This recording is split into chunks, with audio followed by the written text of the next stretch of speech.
lifestyle out of this music, I understand why you're playing it. The lifestyle that I want is based on what Jesus wants out of my life. It's based on potential. It's based on others knowing Jesus and being able to see Jesus through me. That's what I want out of my music. That's what's in it for me. You know what I want to do? I want to have good things rolling around in my head. How many guys have ever woken up in the morning and you've got a song rolling in your head? Anybody ever do that? Yeah. I don't have much control over that. You know what I'm saying? I have a daughter. You guys saw her on the screen. She listens to music sometimes, and not, sometimes it gets in my head, all right? And I caught myself a couple mornings ago listening to some Hannah Montana in the morning when I got up. I don't think a man of my age needs to wake up going, I got my mindset on you. I didn't like it. Okay, I don't think there's anything wrong with that. In fact, my daughter gets so mad. I don't call her Miley Cyrus. I call her Smiling Virus. But anyways, moving right along. So, but you know what? We got to be careful of what we put in our head. I didn't want to wake up to that song. I wanted to wake up to something a little bit better. Like, I'm going to get going today. I'm going to have a ham and cheese omelet, and then I'm going to make a difference in people's lives. Yeah, and I'm going to go tell people about Jesus. All right, and that's what I want to wake up to. But my mom used to say this. Your mind is like a computer. Stuff in, stuff out. Ooh, isn't that good? So you put good stuff in, good stuff comes out. Garbage in, garbage out. I want to be in control of my brain. And so I want to say, what's in it? What do I want in my head? What is in this music? And then number 3 is this. What's the goal of the music? What is the goal of the music? I don't know that every song has a goal, all right? But I know that music does. Remember, I talked to you guys about choices, right? The choices that we make us. And so, the goal. There's some music, man, I just got to tell you. I don't think you guys listen to it, but there's a kind of music, I call it Cookie Monster music. You guys know the voice that Cookie Monster makes? It's like, like that. Have you guys ever heard that kind of music? They have guitars that sound like, and then the guy singing like, I'm like, did they not get to watch Sesame Street when they're young? I mean, because, it's Cookie Monster singing, all right? A lot of that type music doesn't do much for life, does it? I don't know if anybody listens to that, but Cookie Monster Backpack, I love it. He's awesome. But you know what? I want to listen to music that gives me life. You know what I'm saying? Some music pulls you down. Anybody ever know of any music, not that you listen to it, but kind of pulls you down? Does anybody know a song or what? Yeah, it kind of pulls you down. How many of you guys would rather have music in your head, in your soul, in your life that doesn't really pull you down but lifts you up? Anybody? Anybody? Brings life to you? I think so. Let me give you a little scripture verse. John 10:10 says this. John 10:10 says, the thief comes to steal, to kill, and to destroy. But Jesus comes that we might have life to the fullest. So the goal, I think, of music needs to be life. It needs to be to bring glory to Jesus.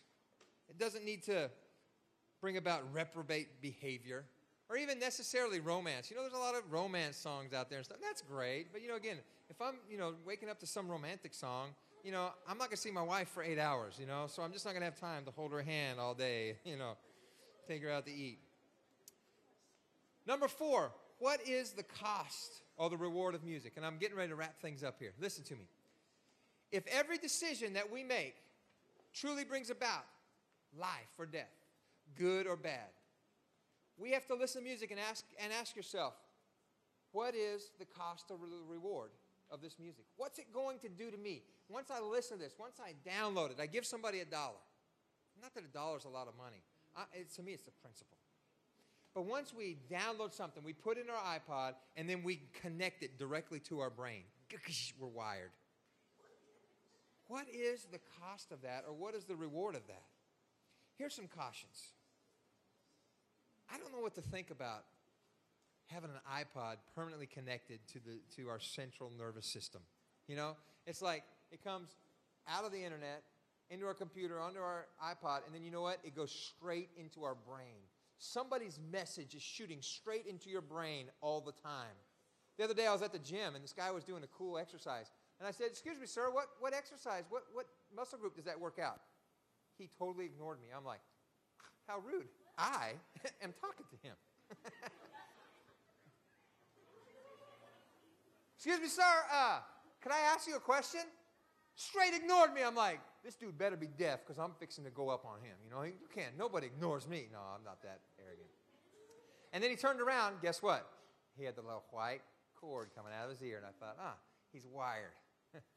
So then I asked him, very nice guy. I said, hey, man, I'm sorry to distract you, but, see, I used our little word. He goes, oh, no distraction at all. I was just listening to music. He goes, what can I? So we got into a conversation. But the point is this. I think sometimes it makes us antisocial. And I don't even know what he was listening to. He could have been listening to Billy Graham Sings the Blues. I don't know. But you know what? If we have something hardwired into our brain, I hope that it's good stuff. So, you know, a caution is that we have it wired to us all the time. It makes us antisocial. I'm not even talking about an anti-godly message or ungodly message. I'm not talking about the message itself. I'm talking about social behavior. You know what I'm saying? When I was a youth pastor, I used to tell everybody on road trips, that they couldn't bring iPods in the vans or in the bus. Now, I don't know if Pastor Keith and Pastor Cam do that, but that was my rule. You know why? I knew they all listened to good music. I knew everybody listened to good stuff. But you know what? I just wanted people to talk. I wanted people to talk, and I wanted people to listen, and I wanted them to learn how to converse socially. And I wanted to hear a little chatter on the bus. You know, I mean, I just kind of like that. All right? So be cautious of things that are going into you all the time at the exclusion of other people and other friends. Music is a tool that you guys need to understand. It's a tool. It's a tool. Say that with me. Say, music is a tool. You use it for other things. You can use it to help you be good. You can use it to help you be bad. You can help it. You can use it to help you be a different person, have a different lifestyle. You can use it to help you glorify God. You can use it to tune out, to zone out. You know what my fear is that a lot of people these days, instead of just going to sleep at night, they hardwire their brain through their iPod, and every night after night, they go to sleep with something in their ear. Somebody's selling them some kind of lifestyle. Somebody's selling them something, some other information. And we don't ever have a chance to hear this.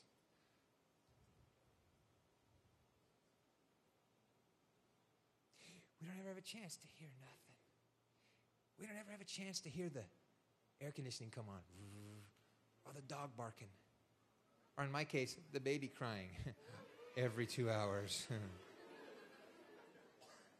I think there's something to be said about unplugging, about slowing down, about turning the power off, and about not being so distracted all the time, about being hardwired to a constant distraction. So, let's review a little bit. I want to tell you a story, then I want to close with a couple of scriptures for you. I told you about some definitions. We talked about some disclaimers. Number one being, your life is Christ. Your ears are Jesus Christ. Your musical taste is Jesus Christ. Then we talked about who's playing the music and what their angle is. Why are they playing this music, and why should you take this music on and make it part of your life?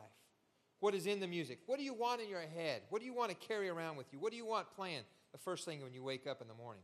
What is the goal? You know, we have to be the keepers of our ear gate. You guys ever heard that phrase before? You know, you got eye gates, and whatever you see, you know, gets past the gate of your eyes and into your brain. And we have ear gates, and whatever we listen to gets past the gates of our ears and into our brain. We have to watch our ear gates. And then we talked lastly about the cost or the reward of music. Is it really worth having that message to become one inside of our soul? Back in the late 1800s, there was a device called a telegraph. It was the fastest form of mass communication that went over miles. And you could send a telegraph from one part of the country to another part of the country almost instantaneously. And it was way before the internet, way before telephone, right? And the telegraph was a series of beeps. You guys know what I'm talking about? Have you ever seen that on old school movies? It's like, dee, dee, dee, dee, dee, dee, dee, dee. And so they put the telegraph office put out an ad. They were hiring a telegraph operator.